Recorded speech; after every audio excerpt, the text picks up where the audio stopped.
So, you've conquered Michigan, beaten Alaska into submission, maybe even survived the unforgiving swamps of Taimyr. At this point, you start thinking, yeah, I got this game figured out. But then, you arrive at Kola or Amur, and suddenly, the ground itself decides to betray you. Because nothing, and I mean nothing, from the previous region prepared you for the real, breakable ice. You've seen ice before in Alaska? Sure, but that was basically a slippery road surface. But here, disaster. There's a brand new obstacle waiting for you, and an obstacle that new players know absolutely nothing about, and one that even longtime veterans, if they're honest, will admit still gets them from time to time. Today I'm giving you the ultimate breakable ice guide. You'll learn exactly how to stay safe, what to do, what not to do, and when the worst happens, which vehicles can actually get you out of the mess. Let's get straight into it. Before we talk strategy, we need to understand what we're actually dealing with, because not all ice in SnowRunner is created equal. There are 4 main types of breakable ice you'll encounter in SnowRunner. Ice Doritos. These are jagged, chunky slabs of frozen ice, floating around like a giant tortilla chips. Generally, they're actually safe to drive on, you won't fall through on them based on the weight alone. But they come with a catch. They can damage your tires or suspension, or they can flip your truck if you hit them too fast or at a weird angle. The edges near the shoreline are usually solid and perfect for creeping along safely, but treat these like uneven terrain, not a flat ice road. Dark blue, clear ice. This is the only ice that is always safe. It doesn't matter if you're driving a 600 kg Scout or a 40-ton monster heavy truck, this ice will not break under your weight. The big problem? There's barely any of it. Most regions give you tiny patches of safe ice scattered around the bigger danger zones. So when crossing large lakes or rivers, you'll often plan your route like stepping stones, from one clear patch to the other, sometimes mixed with the shoreline driving or hopping across the Doritos. This is your best friend, always look for the deep blue. Snowy, flaky ice. This is the one that gets everybody.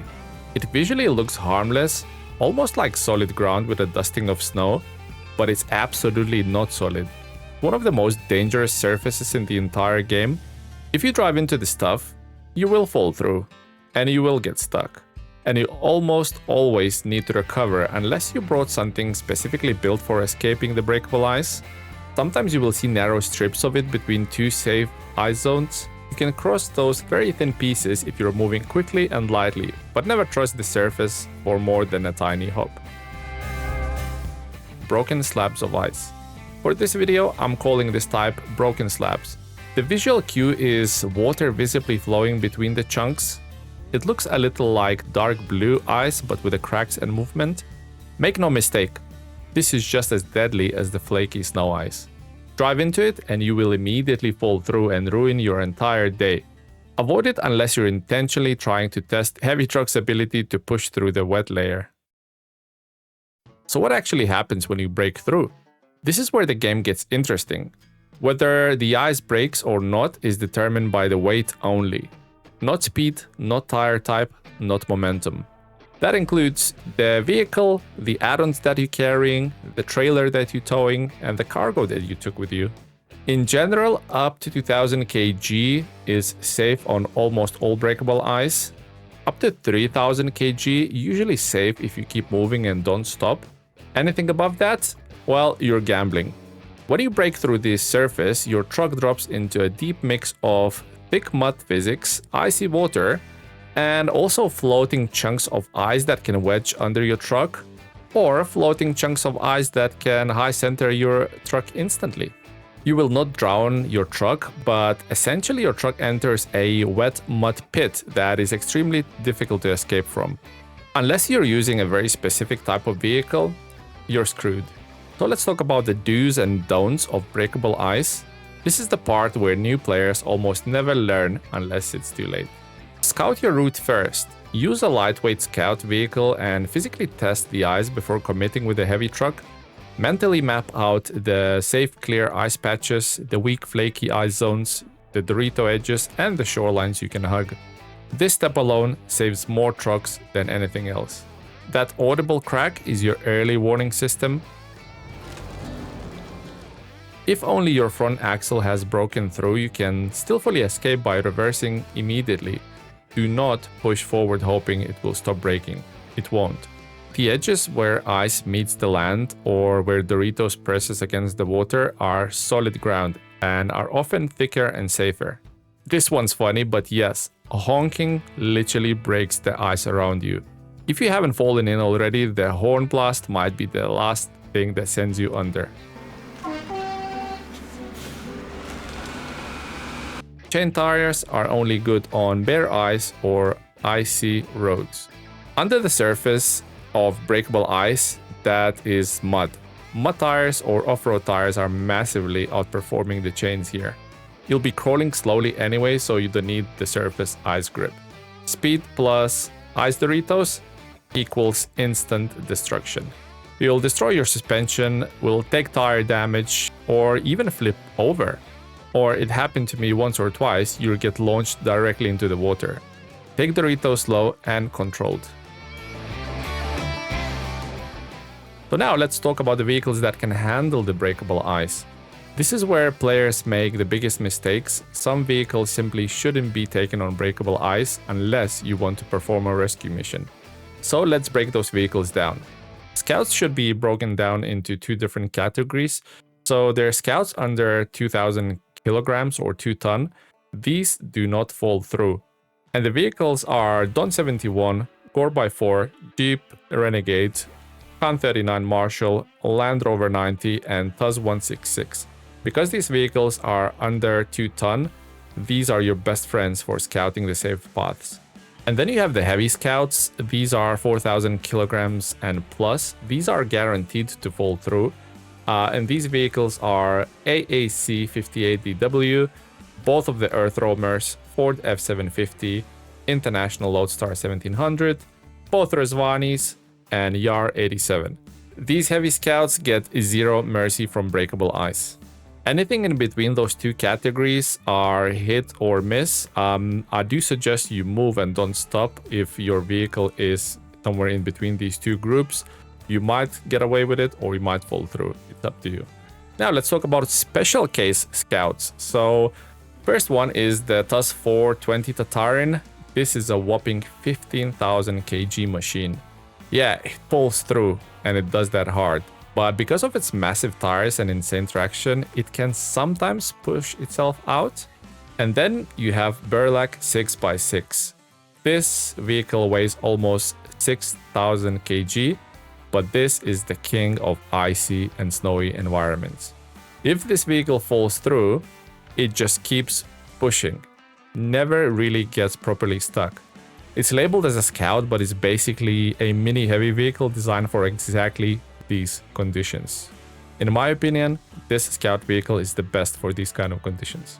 And then there are trucks that fall through but still gets the job done. These are the lifesavers. Even though they break the surface instantly, they keep crawling and can finish your missions. As of 4240 Antarctic, the clue is literally in the name on this one. This thing doesn't care about the ice, it just goes. Then we have our tractors. So the Kirovits K7M and the Futom 7290 RA. Their dual tire setups gives them unmatched traction in muddy ice layers. K700 on the other hand doesn't have the dualies. That equals struggles. Ancatra 1160 can equip the dualies, but it's still bad on the breakable ice and I do not recommend it because you will absolutely get stuck. Then somewhere between the tractors and the trucks there is a Cat 745C, the upgraded version. The new upgrades transformed this machine, but even before the upgrades, the capabilities on breakable ice were the same. This vehicle just pushes through the breakable ice extremely well. On the other hand, you have Cat 770G. Because of no all-wheel drive, it gets stuck almost immediately. When testing, I thought Plat 450 will do well in these conditions, but it barely survives. It does move enough to save itself if you're patient, but just barely. And then you have the Slater brothers, the Chimera and the Elephant. Both do surprisingly well. Chimera is stable and confident in this kind of environment. Elephant, on the other hand, with the active suspension, it's even better. They are both doing really well in these conditions. Next up, you have the Zikz twins, the 605R and the Mastodon. Zikz 605R, this truck was born for this terrain. Breakable ice is nothing to it. With its unique tires, it absolutely smashes through this terrain. Mastodon is decent, but the huge cab overhang can make things awkward, but it does still move, and most likely you will be able to get yourself out of the sticky situation like that. Kenworth 963 is not as good as you expect given its size and the tire size, but it still pushes through the wet layer without fully bogging down. Fem 37AT, well, this truck demolishes anything you put in front of it. Ice, mud, rocks, doesn't matter, it climbs out of the frozen pit like nothing happened. And then you have the newest additions to the game, the Padera and the Avenhorn A15. Padera, like, I'll be honest, completely not built for the icy regions like this. It struggles hard and it will get stuck. It will not get out of the breakable ice. Avenhorn A15, surprisingly strong performer. Rolls out cleanly. So, there you have it, folks, my ultimate guide to breakable ice. This surface has been a nightmare, not for brand new players only, but even for veterans who put hundreds or thousands of hours into the game. It's unpredictable, it's punishing, and if you don't respect it, it will absolutely end your mission instantly. But now, you know how to identify every type of ice, you know the do's and don'ts, you know which vehicles can save you, and finally, you know which trucks to avoid unless you want a cold, wet grave. Hopefully, after watching this, you feel a lot more confident taking on Kola or Amur or even the newer regions like Quebec, and any future icy region Saber decides to throw at us. If you enjoyed this guide or want to see deep dives into other games mechanics, let me know in the comments down below. Thanks for watching, take care, and I'll see you in the next one.